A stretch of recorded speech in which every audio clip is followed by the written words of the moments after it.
Good morning, class. Settle down, please. Welcome to today's explainer session. Right, today we're tackling a high-yield university question that pops up repeatedly in your KSLU examinations. Question 15. When do model standing orders apply? Discuss interpretation and penalties. Now, if you want to fetch maximum marks in your labor law paper, you absolutely cannot just write a rambling, unstructured essay.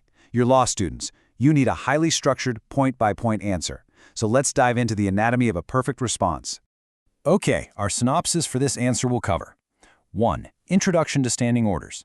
2. Applicability of model provisions. 3. Nature and statutory interpretation. 4. Penalties for noncompliance. 5. Landmark labor case laws. And finally, 6. Importance and final conclusion.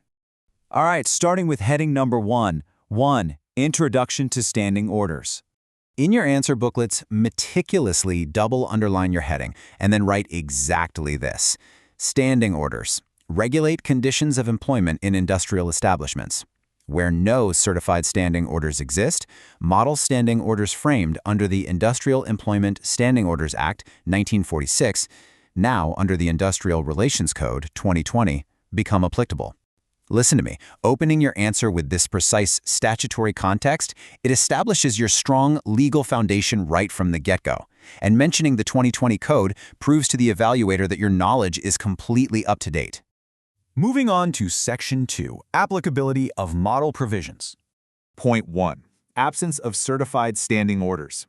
When employer has not framed or got standing orders certified, model standing orders apply automatically. Point 2.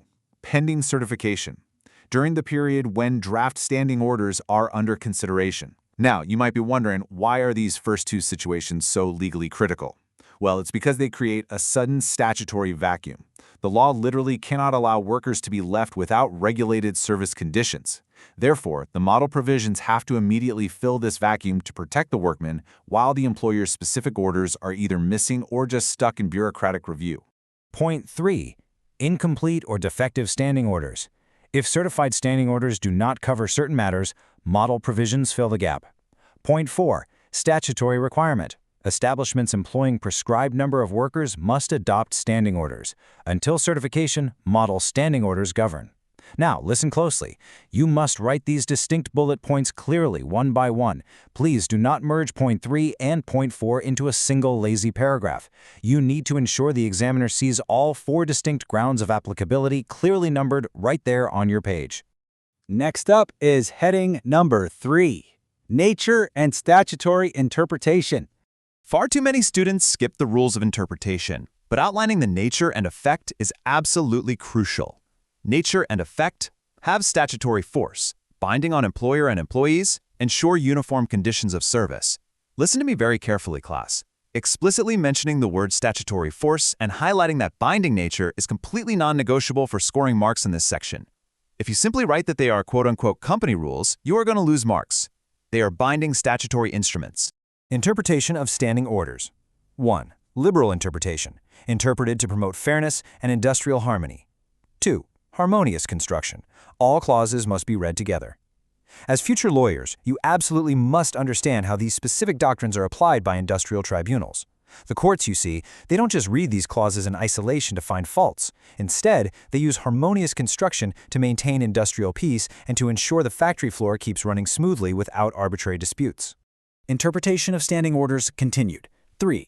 Beneficial construction. In case of ambiguity, interpreted in favor of workmen. 4. Consistency with law. Must not conflict with statutory provisions.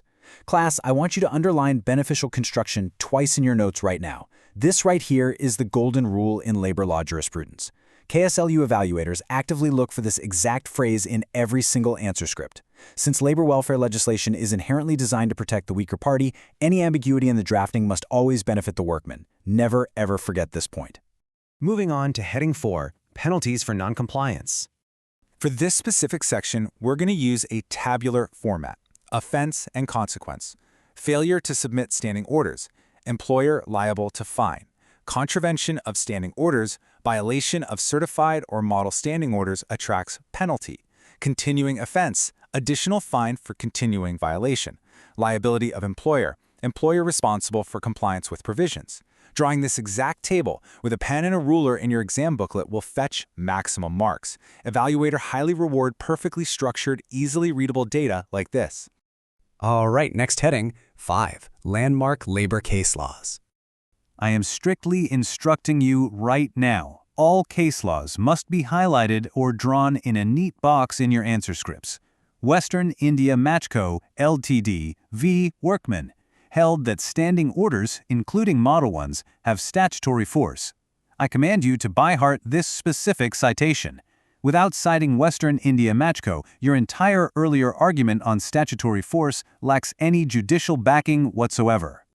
Bagelcote Cement Co., the RK Paton, emphasized proper interpretation and fairness in standing orders. Adding this second authority is exactly what separates an average student from a top university ranker.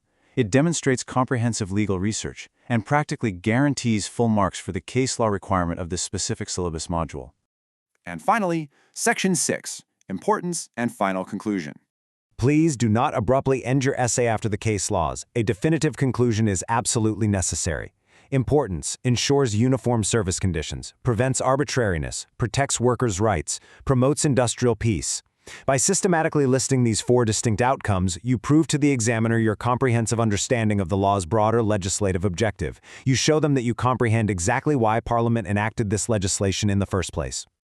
Model standing orders act as a default regulatory framework where certified standing orders are absent. Their proper interpretation and enforcement, along with penalties for noncompliance, ensure discipline and fairness in industrial establishments. This is the exact closing paragraph you must write to complete your answer perfectly. And kindly note to take your pen and underline the words discipline and fairness, because that is the core balance the law seeks to strike. Before we conclude today's explainer, consider this. If ambiguity always requires beneficial construction in favor of the workman, how exactly must an employer draft their initial standing orders to perfectly balance fairness with strict workplace discipline? As law students today, your job is to memorize the laws to score marks. But as future legal practitioners drafting these critical documents for corporate clients, this is the immense, practical drafting challenge you're going to face in the real world. All right, class dismissed. Good luck with your exam preparations.